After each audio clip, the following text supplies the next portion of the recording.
今天有一个非常炸裂的传闻，现任的军委副主席张生民反袭了，政变了，北戴河军权易手了。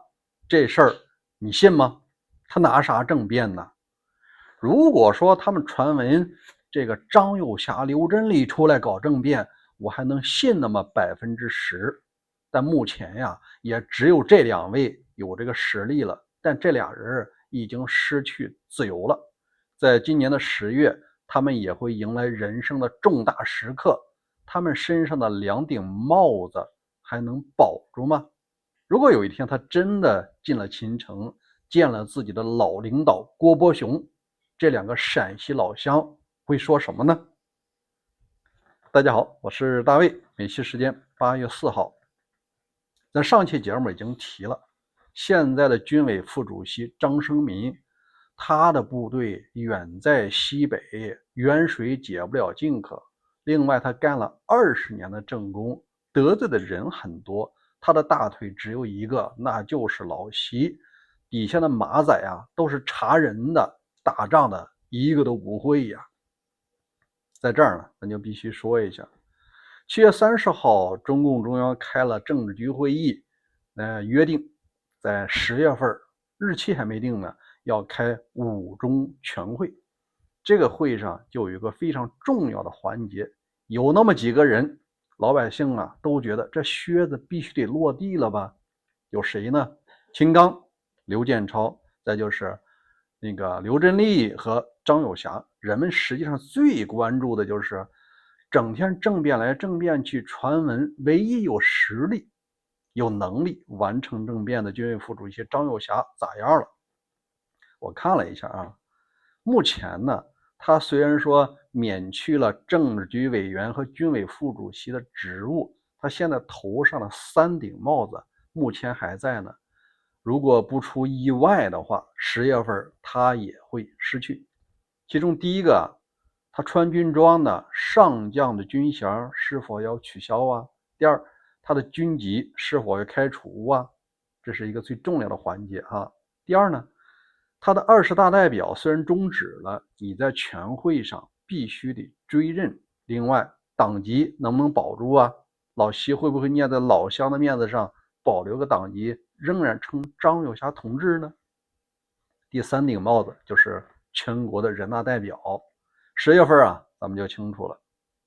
除了这个之外啊，人们还关注那个秦刚在通报上，虽然说国委员没了，外交部长免了，最后啊，文件里是称了秦刚同志的党籍大概是保留了，剩下就看看这次能不能不会开除公职。有人说呢，他已经降为这个司级了，咱们也就知道了。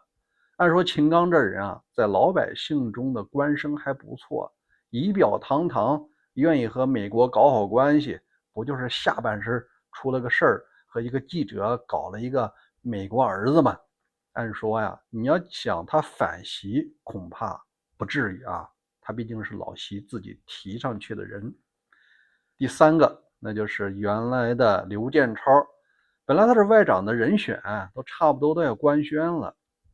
据说呢，被外交部原有的力量也整出了事儿，好像也属于下半身的。所以刘建超这位前中联部长落得个什么结果，咱们也能看到了。除了10月份这几件靴子落地啊，还有一个特别重要的事情，就是所谓的从严治党。事实上，我们知道，只要一说从严治党，那就是要整人，大概能整多少呢？据说本次开除党籍、移送司法机关的可能会接近于40人，也就是10%几的人啊。这中央委员老习都是你选的，现在4年多过去了，10%的人成为你的敌人了。那接下来从严治党不剩下还有1年时间吗？距离明年的21大，那这一年啊，我估摸着至少也得有10人左右啊，又得进去。习近平当然要忌讳张友侠、刘振立的作战经验以及在军中的威望。现在这些人只是在接受调查，还没进秦城呢。他们在哪儿呢？这个属于最高机密。通常啊，按照中共内部的系统操作，虽然是中纪委和军纪委在联合巡逻看押，这个部门的人啊会得到一个最终的执行方案。如果有不明身份的军人来提审，或者说强行劫人啊，他们有临机处置的权利，就直接一开枪啊，你这俩人就结束了。这个劫法场的戏码啊，只能在电影中出现，在现实中啊不可能。看押的卫兵他就有权毙人了。当然了，如果说官宣完成了对他们的审判，无论是无期徒刑啊，还是这个10几年，基本上只有一个地方，那就是秦城，不会去别的地方。秦城60年启用，连设计秦城监狱的人最终都被关进秦城了，说明中共它就是一个名副其实的绞肉机。如果说张友侠唯一能够发动政变的人，他要进去了，他可能会遇到谁？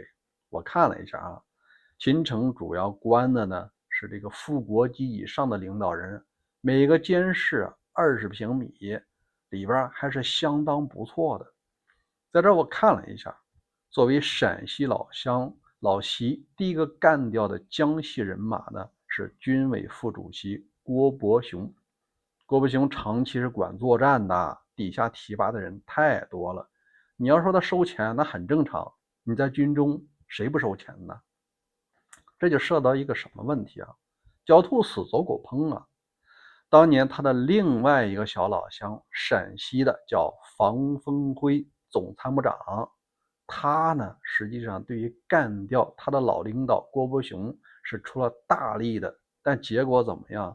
还不是被老习拿掉了吗？这个世道啊有个轮回，到了张友侠的时候，事实上张友侠为了稳住这些人，也是背后打了很多的小报告。你说他卖主求荣吧，也很正常，但结果啊，他升成了军委副主席了，他的老乡和同事2位啊全进去了。那如果进了秦城，这仨人要说啥呢？搞来搞去，这辈子都是终身监禁。张友侠已经70多岁了，也奔着80的人呢。即使说给他判个10年徒刑，恐怕也是事实上的终身监禁了。至于说另外的刘振立啊，这个也很难说。另外有很多人说，现在的秦城里边是不是也有些大鱼呢？有，比方说原来的政法委书记周永康啊，还有那个令计划，这些人啊，曾经是结盟的人，最后全进去了。我相信啊，很多人可能要逐渐的在狱里边告别人生了。有一些副部级的官员是不是也住在秦城呢？不是的，因为中共的官员越来越多的，贪官一茬接一茬，秦城根本就装不下。后来啊，他们又建设了一个新的监狱，叫做这个雁城监狱，主要是关押正部级和副部级的中管干部，这个规模比秦城还要大。当然了，他那个监视标准呢，也就是10平米左右的，毕竟你所有的级别啊都可能会降下来。